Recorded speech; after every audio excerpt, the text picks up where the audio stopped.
अभी 2 दिन पहले एक प्रोग्राम आयोजन किया गया था, उसके बाद बिहार से आपको धमकी मिली, क्या कहेंगे? देखिए, ये आयोजन का मुख्य उद्देश्य था हमारे बड़े भाई साहब स्वर्गीय रामविलास पासवान जी की जीवनी पर, सामाजिक और राजनीतिक जीवन पर, पारिवारिक जीवन पर एक किताब का संपादन हुआ है। उसी के संबंध में परिचर्चाओं के लिए पहले बिहार में बैठक हुई थी और परसों 22 तारीख को कॉन्स्टिट्यूशन क्लब दिल्ली में पूरे देश के लोग आए थे। उसमें भाजपा के भी लोग थे, हमारी पार्टी के लोग थे। उनमें एक परिचर्चा बहस हुई थी। उससे जो हमारा विरोध पक्ष है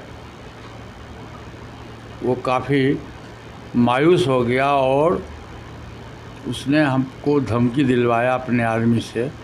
रात में 11:55 में एक मोबाइल से टेलीफोन आया पीएनटी पर, जो हमारा सरकारी आवास है और सरकारी पीएनटी नंबर है, उस पर आया और धमकी भरा शब्द आया कि यदि वो हाजीपुर जाएंगे तो उनकी हत्या कर दी जाएगी, उनको कालिक पोता जाएगा।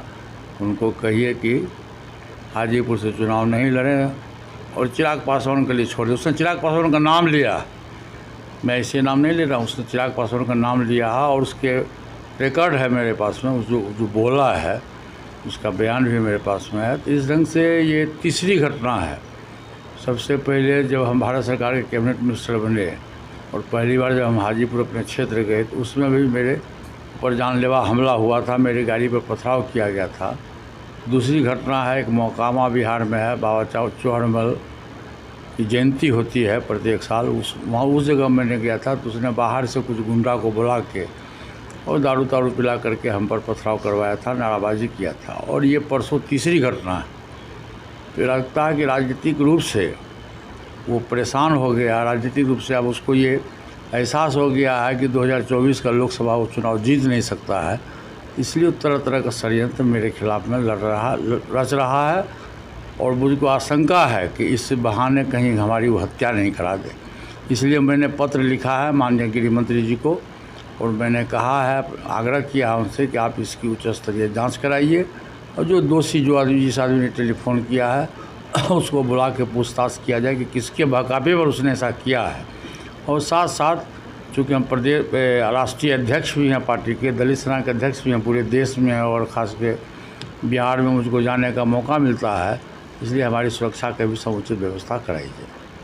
क्या आपको लग रहा है, जैसे आपने नाम लिया चिराग जी का, आपके भतीजे हैं, उनके द्वारा ये घटना करवाई जा रही है? नहीं, मैं जब किसी को देखा नहीं हूँ तो मैं किसी का नाम नहीं लूँगा। उस व्यक्ति ने जिसने टेलीफोन किया उसने उसका नाम लिया, मैं नाम नहीं ले रहा हूँ। जिस व्यक्ति ने हमारे सरकारी हमारे टेलीफोन पर जिसने धमकी भरा शब्द बोला उसने उस व्यक्ति का नाम लिया। कहीं इस धमकी में ऐसा तो नहीं लग रहा कि आपसी फूट को और ज़्यादा बढ़ाया जा रहा है नाम लेकर?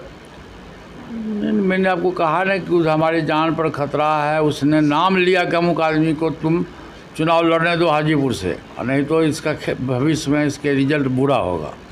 एक मंत्री को ऐसी धमकी तीसरी बार मिल गई, प्रशासन अभी इतना शांत क्यों है? क्यों नहीं शांत? देखिए, शांत होने का सवाल नहीं है। हम लोगों ने पत्र लिखा है, माननीय गृह मंत्री जी को पत्र लिखा है और हमारे पार्टी की तरफ से धरना प्रदर्शन भी पूरे देश में होने जा रहा है। उससे हम लोग जो संवैधानिक नियम है उसके तहत हम लोग काम करें। क्या चुनाव वहीं से लड़ा जाएगा? मैं तो चुनाव वहीं से लड़ूंगा। दुनिया की कोई ताकत मुझको वहाँ से चुनाव लड़ने से रोक नहीं सकता है, क्योंकि मेरा अधिकार है। मैं वहाँ का सांसद हूँ, वहाँ से मैं चुनाव जीत कर आया हूँ, भारत सरकार के कैबिनेट मिनिस्टर हूँ।